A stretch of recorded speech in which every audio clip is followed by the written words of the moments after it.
It is a muggy one here in Papua New Guinea this morning. I'm all the way out in the islands today in Hoskins. I'm going to be doing a flight with the Kodiak to go to the other side of the island to meet up with our helicopter with 400 something kgs of cargo, and he'll be doing some shuttles back and forth. I've got a big drum, 200-liter drum of Jet A for him. So we're going to unload our truck. I don't think it's all going to fit, to be honest, but that was a last minute schedule change because he was actually supposed to fly half of this on his first flight. So let's get my plane ready, get some seats out, get all of this cargo loaded as well as the drum of fuel, get out on a half-hour flight. I'm gonna be taking you actually on 3 different flights today. Probably only filming one and then do a time lapse for the last 2 to get back here. So it's about an hour or so round trip of flying. So let's get going. So all of this has got to get on. Here's the big drum of fuel that we got to put on, and then these I don't think are actually going to fit, and we got some other items in here as well. So we're going to do our best to be able to get it all on, but I don't know if it's going to fit.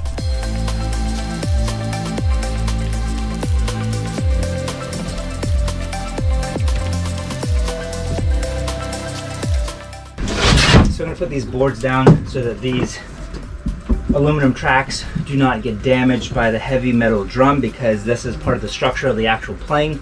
So if these get damaged, well, then they remain damaged.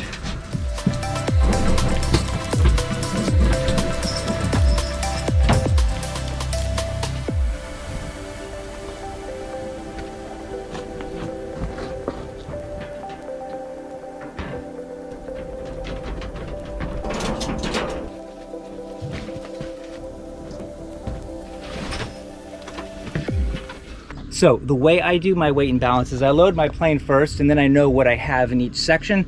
Then I plug it into our iPad. I filled up with 900 pounds yesterday. I don't have any cargo on board. I put 113 under the front pod, 80 in the second pod.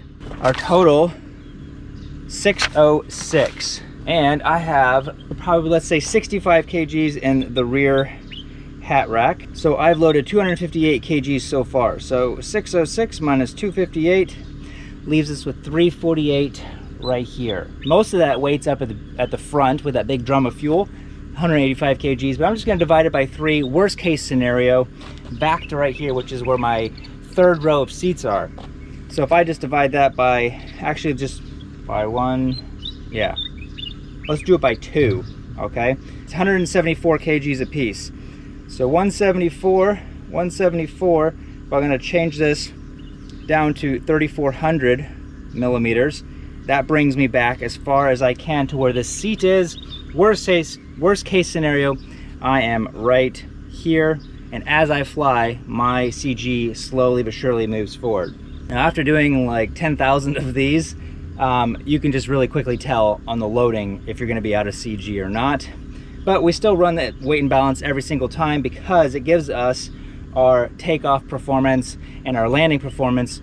As you hear me call out, I'm going to be rotating at this, or I'm going to be approaching at this speed. It all goes off the weight of the plane. Well, I want to take off in 10 minutes, so I've got to do my walk around. I'm already fueled, I'm already loaded, I'm tied down now.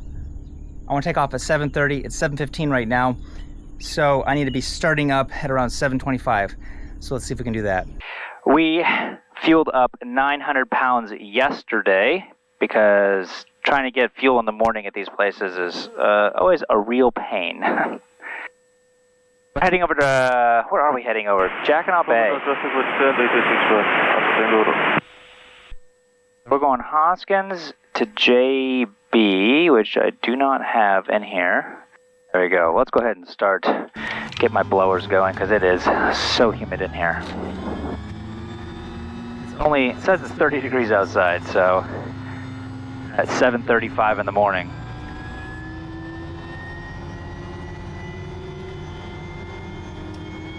All right, looking at the NG first. Once it's past 35, looking at that white needle, see how fast it's going up. 644. Well, I have taken you guys on this flight before, but it's been quite a while actually. Probably more than 6 months ago was the last time I flew out here, also to meet our helicopter, because he has flights up to another location about, I don't know, 10 or 15 minutes from that location.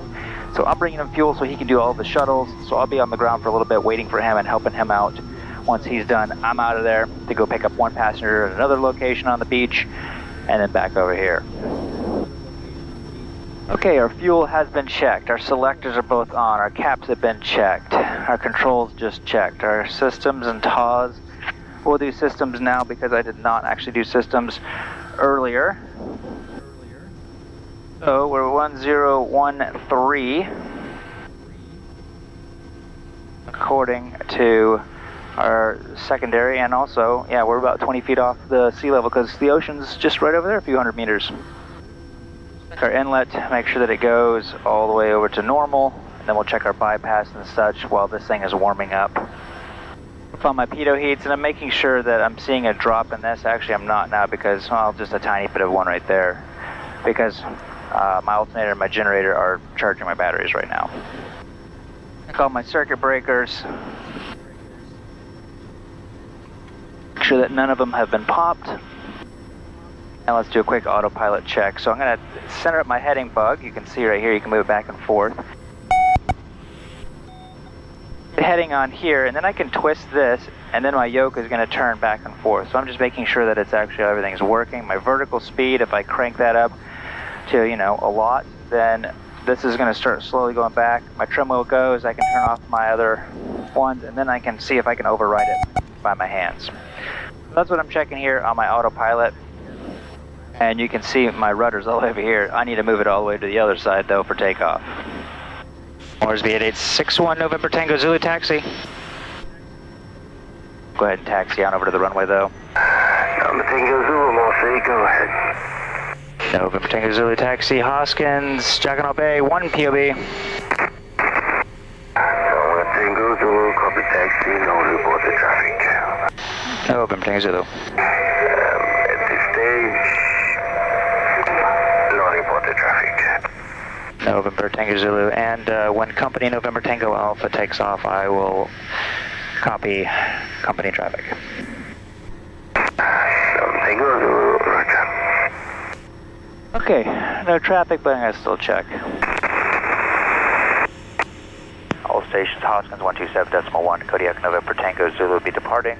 Runway 12 for the east. Will be on climb 8,000, correction, 7,000, November Tango Zulu.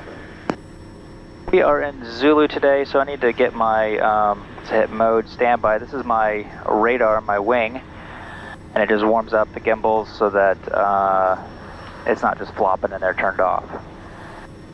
Alright, we will be airborne by the 1,000-foot marker, or we'll stop on the runway after takeoff. We'll pitch for 85 knots, considering EPL. Considering a feather, otherwise we'll cut off, pull off, and shut off if we're going off, or if we have to feather for any type of reason. Emergencies masters cracked my door. Ignition inlet and lights are good. Do high idle. We'll do our governor check as we do our rollout today, and we've already done our takeoff clearance. This is called a buddy check. It's so handy for single pilot operations. I mean, actually, it's a must-have. Like, it could potentially save your life from forgetting to put your gear up or down. Oh, down, I guess. I've almost done that before, in a hurry. Okay, 1540 on the torque, ignition condition, flaps 20, fuel and harnesses. Checklist is complete. 1540, let's go.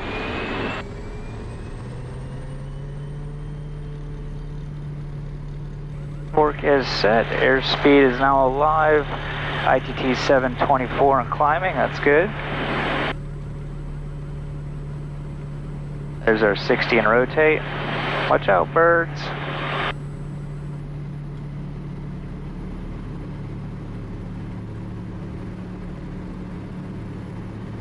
And I am so glad that all those storms have blown off. We were looking at the forecast last night going, oh man, this is not going to be fun. It's going to mess up our whole day. But thankfully, it has rained itself out. Looks like a beautiful flight all the way over there.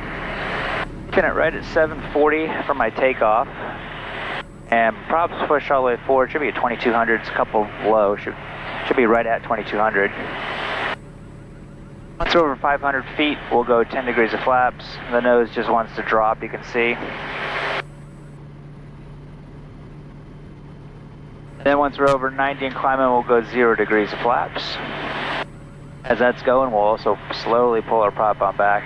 As you see, my torque numbers are going up as I'm pulling it back. So if you were just to yank it back, it's going to spike that up. And I'm already pretty close to the top of the green, so then it's going to go into the yellow if you just pull it back really fast. Also, as my speeds are going up, I'm actually taking a little bit of that right rudder pressure out. I'm not as steep of an angle. I don't have quite as high power settings as well. And my speeds are increasing, so all these different factors, I don't need as much right rudder pressure. We're letting our ITT settle on down to 720 for our climb. I shouldn't have to adjust it, just by pulling the prop back, it should settle in right at 720. So I'm just going to let it sit there for about 30 seconds and see where it goes from there. Mars V8861 November Tango Zulu departure. Mars V8861 November Tango Zulu.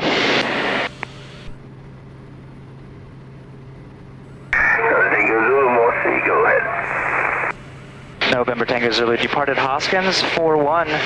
We'll be tracking up to 10 miles right of track at 094 on climb not above 7,000. Estimating Jackanaw Bay 08. November Tango Zulu not above 9,000. Checking this way, checking that bay. Time 09er. November Tango Zulu. November Tango Zulu not above 9,000. No report traffic. November Tango Zulu. I told them 7, but I think I actually filed for 9,000. That's all right. Because I'm planning on taking you guys down maybe a different way. Last time I went over this way, I showed you the most incredible valley. Just look at some of my older videos about something about valley or something like that. It's definitely where dinosaurs used to live, because it looks like something from Jurassic Park. But this other way, let me bring this open here so you can see. We've got quite a few different mountains right here. Oh, that's what all that brown stuff is. And I want to get to the other side. I could go up to 9,000 and jump across everything. Or we can maybe go down where this river is right here.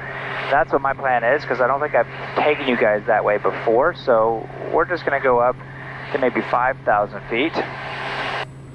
Level off. Stations Aura 17.1, helicopter to Tango Alpha 1 to 0 miles. West-southwest, 4,000 on ascent in the circuit at time 39er Aura. Direction 49er Aura. And Alpha, go company. Okay.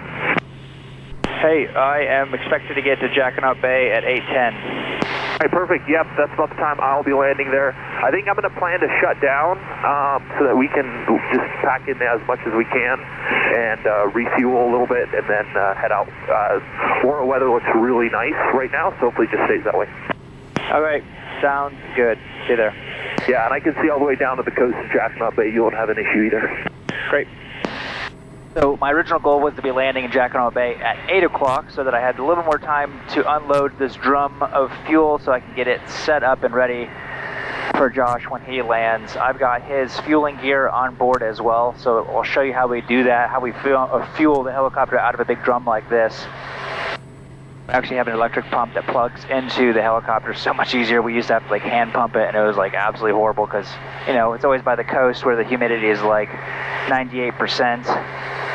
You're just like dripping wet by the time you're done. Not very much fun for fatigue levels throughout the day.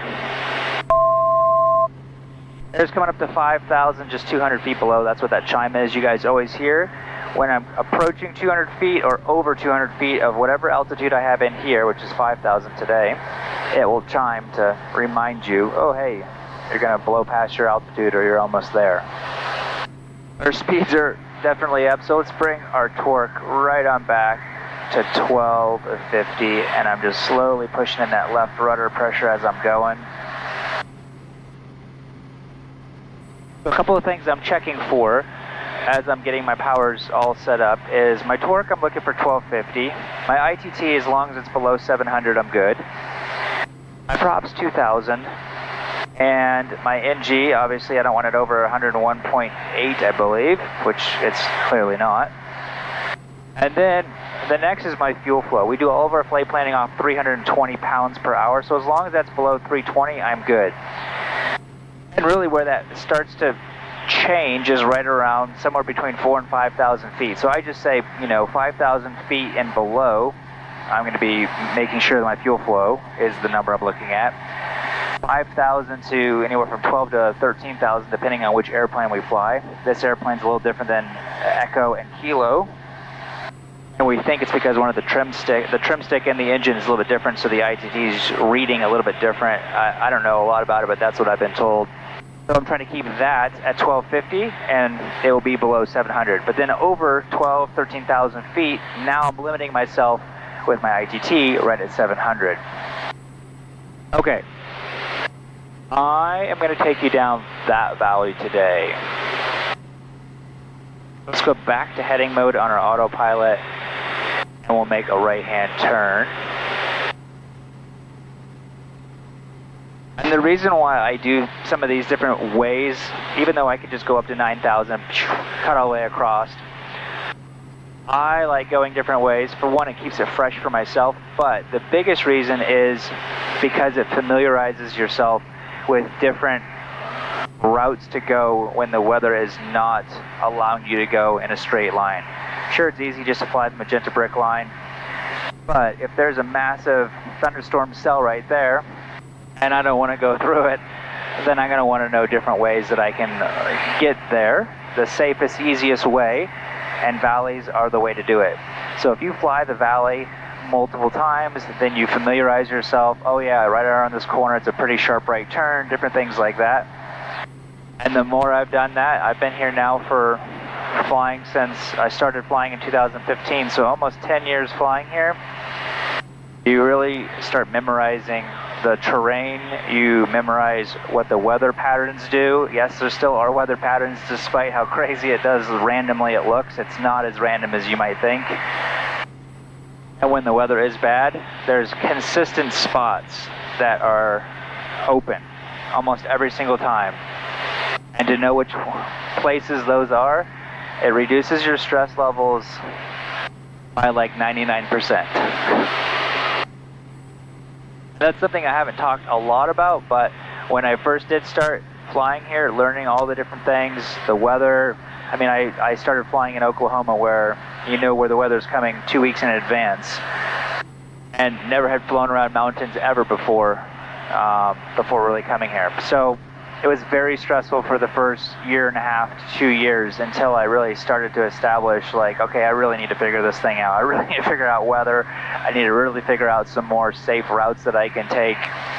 So when I first started flying, we did not have any weather forecast available for us. All we had was a satellite picture from one Australian website that was updated maybe 20 to 30 minutes prior, but you have no clue what the whole day is going to do for you. So you really just kind of just winged it every day, and you kind of hoped that the weather wasn't going to get bad. Now we use the Windy app. You guys can go download it if you want to check it out, but it's a free app. We have a paid subscription so that it updates more often. But the Windy app has absolutely completely changed how I do things here flying. It has made my life 1,000 times easier. Let's do autopilot off, and let's go down to the deck so that we can fly down the valley so you guys can see what I actually do to really get a better lay of the land, so that when weather is really crummy, I still know how to navigate through the mountains. One thing I do when the weather is really crummy is I actually turn my terrain map on here, and you'll see now it's all yellow and red. If it's an unfamiliar place, this is what I do. If it's a familiar place, I like having it on this because now I can see exactly, because the lower you go, everything might just turn red and then it doesn't really do you much good. But you can see the lighter areas, and you can also see the river. But let's throw our terrain on for today. You can really quickly see, oh, you know, if you might be going up a false canyon or something, you're like, oh wait, no, this is not the canyon I need to go up. I need to go up the next one because that's where the lighter area is. Another thing I do is I put my engine inlet into bypass. I'll be down in the bird zone basically. There's a higher chance that I could hit a bird down lower. And another thing that this does is it allows me to remember what altitudes I need Caution, to be. terrain. Caution, Terrain. I turn her off too. I fly these at a nice low altitude on a nice clear day like today, so that next time I fly through here, I'm coming up to maybe 3,100 feet. I'm like 3,100 feet or 3,000 is my absolute lowest that I have to be able to get through this gap safely, comfortably. So if I'm coming from this way and I'm at like 2,700 feet, I know, oh man, I'm screwed. I'm not going to be able to make it. So yeah, 3,000 feet is really the lowest 500 that I would be scraping through this. And thankfully, PNG does not have power lines like America. So basically 3,000 feet will get me from here all the way to the coast on the other side of the island, because this just slowly goes down to the coast. It's interesting seeing these villages out here with 10 roofs. It's a long way to hike a 10 roof out here. But now that we're no longer in descent, let's bring our torque back on up. Now you can see what we were talking about earlier. I'm close to 1250, but you can see my fuel flow is over 320. So I'm actually just going to bring my power back, so my fuel is 320 or below, and now my torque's only 1180, but I'm also at 2,500 feet.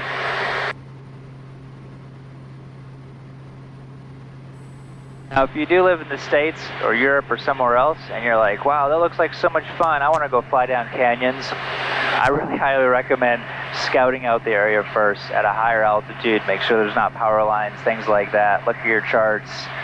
Scout it out before you just go whipping down some cool canyons and have a great time and 500 flip your tail or wing on a power line.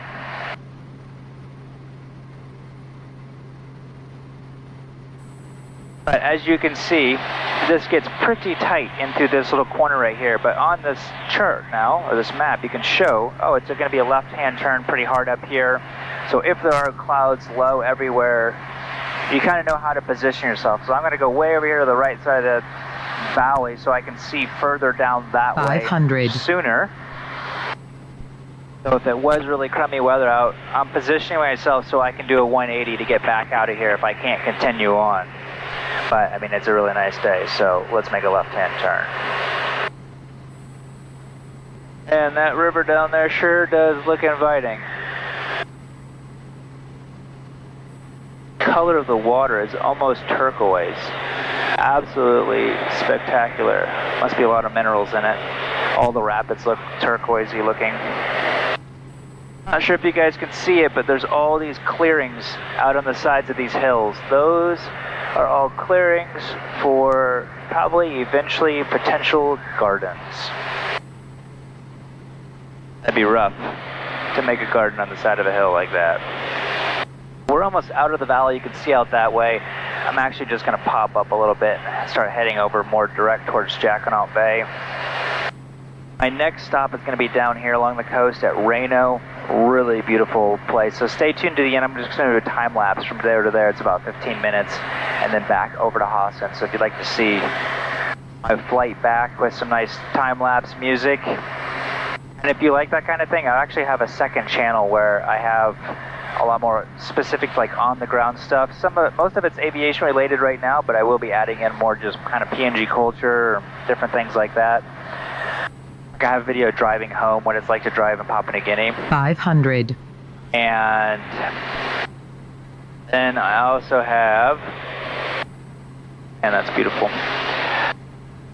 I have time-lapse videos on there that are a little bit longer formatted, maybe like 6 to 15 minutes long on a lot of my different flights. So if you just want to have some chill music and watch some cool, pretty flight, I've got that on there as well as some helicopter stuff. So check it out if you haven't. It's free to subscribe. Minutes out, let's go over the strip chart for Jackanaut Bay. We're going to be landing probably on runway 34, so I can land and then taxi all the way to the end to the parking bay at the top, so I don't have to taxi back, things like that. I doubt there's any wind this morning. This thing is so long. It is 1,600 meters long, so it's just absolutely massive. It's just grass with a little bit of coral and rock and stuff, so it can get a little bit muddy in certain spots. So I'm going to try real hard not to splash my plane with a bunch of mud today. I don't have any drone photos because this place does not allow me to fly my drone. I have a new drone. I might try it today, but I doubt it. So I should probably just take a photo with my phone so I can put a picture on here. Yeah, and it says, do not pay. People have tried to charge us for landing fees. Don't pay. We already pay the NAIC for our landing fees. Yes, we do. There was someone out here a few years ago that was trying to charge us like 30 bucks every time we landed out there. 500. Going, oh yeah, there's a landing fee out here. No, we don't pay it to you, some random guy. So the chart actually shows us flying a left-hand circuit. I'm actually going to fly a right-hand circuit so I can fly directly over top of it and then just enter into a right downwind. That way I can fly over it, check the condition of the strip, check the windsock if I can find it, and then also just basically notify anybody that's on the airstrip, please get off the airstrip, I'm going to be landing.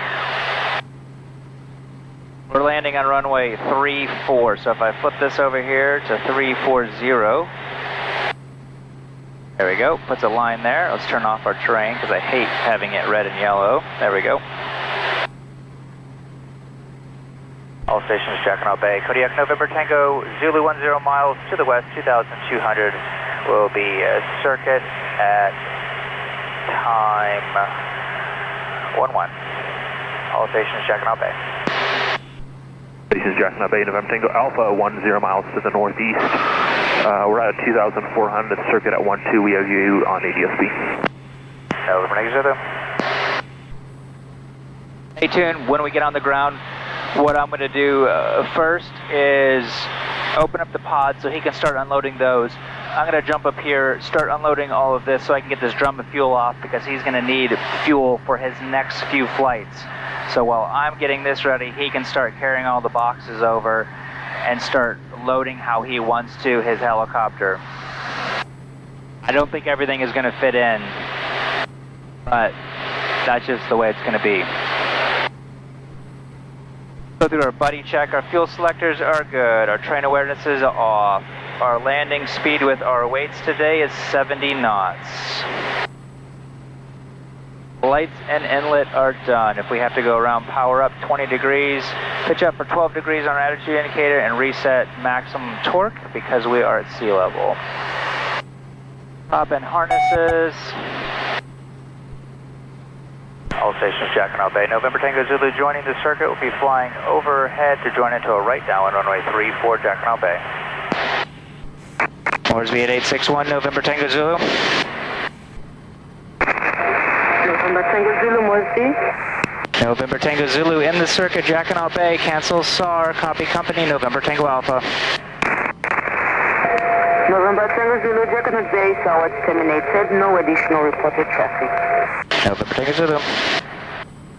Okay, we're below 138, 10 degrees of flaps. Josh should be coming right over this water right here in just a minute. I've got a little bit of smoke down there. That's a great windsock for me to use. Looks like there's a little bit of a headwind going this way. So it's indicated here as well, just 2 knots. So yeah, I would say that's about the same. November Tango Zulu, November Tango Alpha, we have you on site currently 3.5 miles and 500 feet. November Tango Zulu, overhead will be joining right downwind 34. Runway looks good. Squeak in ahead of you, I think. I'm sorry, say again? Let's squeak in ahead of you. Okay. And what a beautiful coastline.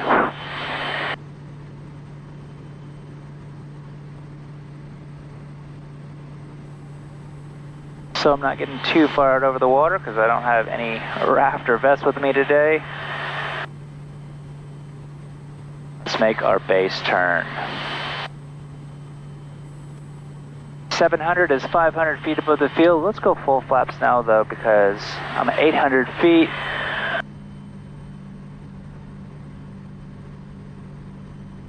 I'm a little bit closer to the runway today. All right, I think I see Josh. Yep. Let's go ahead and turn final. All stations, November Tango Zulu, Jack and Bay, turning final. 34. I got you on site. He's just at the end of the runway, coming across. A little bit left of center line. That's what that little white triangle or the diamond shape is his helicopter. 500. Like I said, we're going to go about halfway down. I'll get past some of the muddier areas. Runway is all clear. In fact, I think I see there's one area up here. I'm going to go a little bit past it though.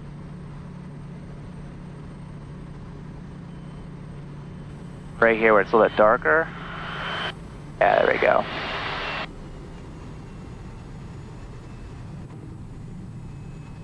A low idle. It flaps up.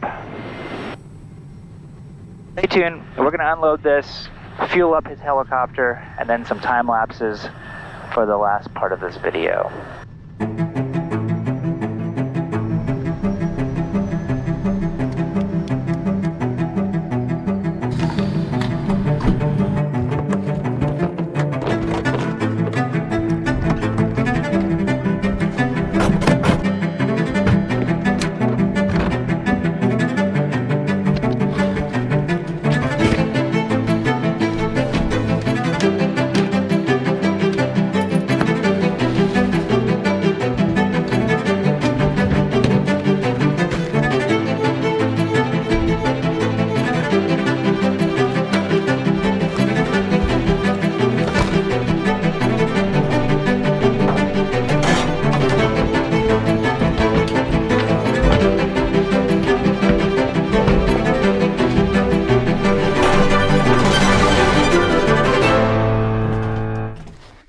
All right, so Josh is just taking off the covers right now. Then he's gonna take off these things and plug in his thing. I'm gonna go get all your pump stuff real quick. That don't make no sense.